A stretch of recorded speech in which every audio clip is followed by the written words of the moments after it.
You got to vote and you got to vote.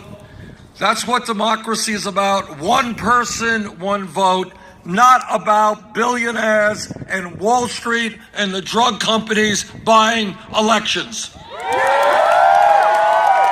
I'm very proud to be here today to tell you, nope, we don't have a super PAC.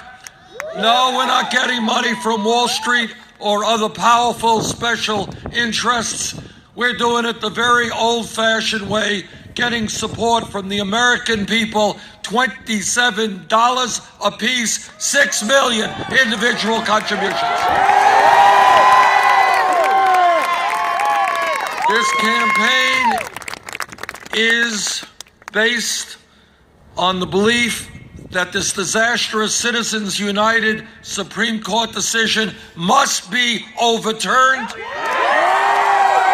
And not only that, but if elected president, we're going to take on all of these Republican governors who are suppressing the vote and are too cowardly to run in open and free and democratic elections.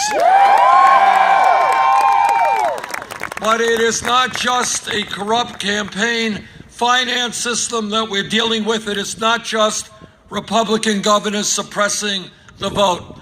We are going to deal with a rigged economy in which for 30 years the middle class of this country has been in decline, in which today we got 47 million people living in poverty, and where we have the most unequal distribution of wealth and income of almost any major country on earth. We are going to change that.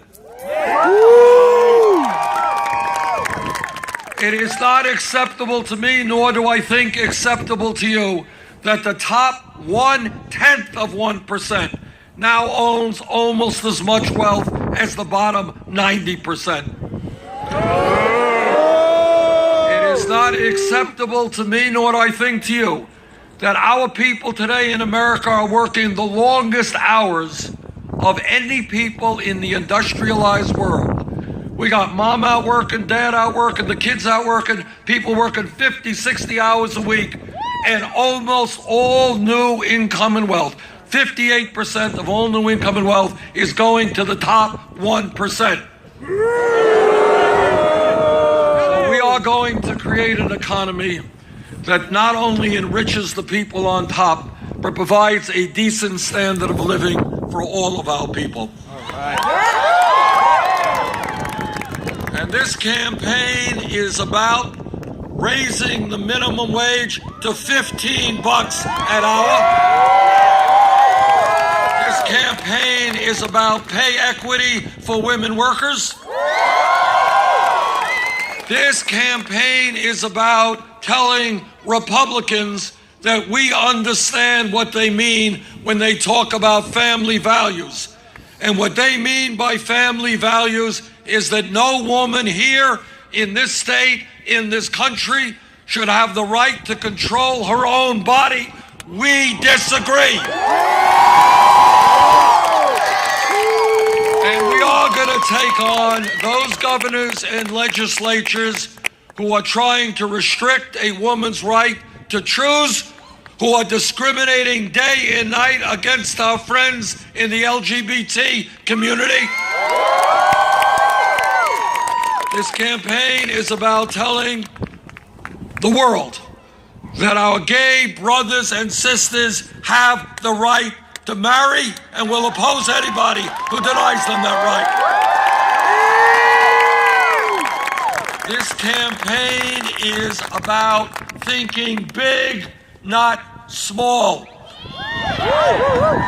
It is about asking why in the United States of America we are the only major country not to guarantee paid family and medical leave. It is not acceptable to me that when a working class woman in this country has a baby, in 2 weeks, 3 weeks, she's forced to separate herself from that baby, and she has to go back to work because she does not have enough income to take care of that baby. That is wrong. we are going to guarantee 3 months paid family and medical leave.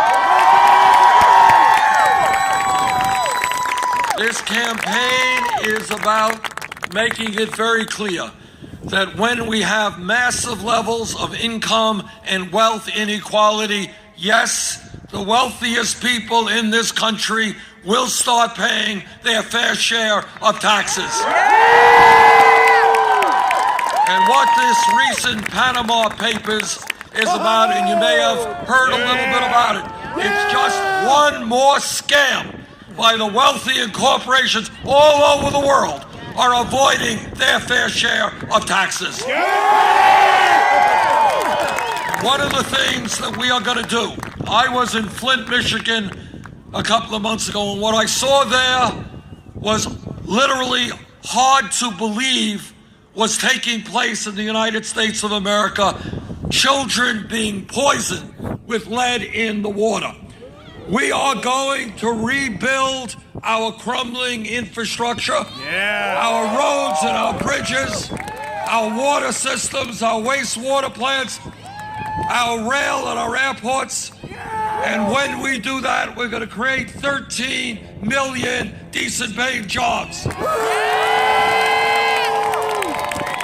And we are going to pay for that by doing away with the loophole that allows corporations to stash their money in the Cayman Islands and in Bermuda and in other tax havens, and in a given year not pay a nickel in federal taxes.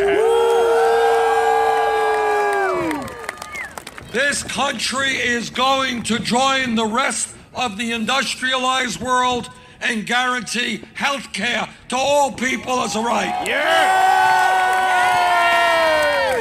We have made progress, and I thank the President for this, moving forward with the Affordable Care Act, but we still have a long way to go. It is not acceptable to me that 29 million Americans still lack any health insurance, and many of you are underinsured with large co-payments and deductibles. Is that right? And on top of all of that, we got the drug companies who are unconscionably ripping us off every single day. A number of years ago, I took a busload of women from northern Vermont over to Canada to buy a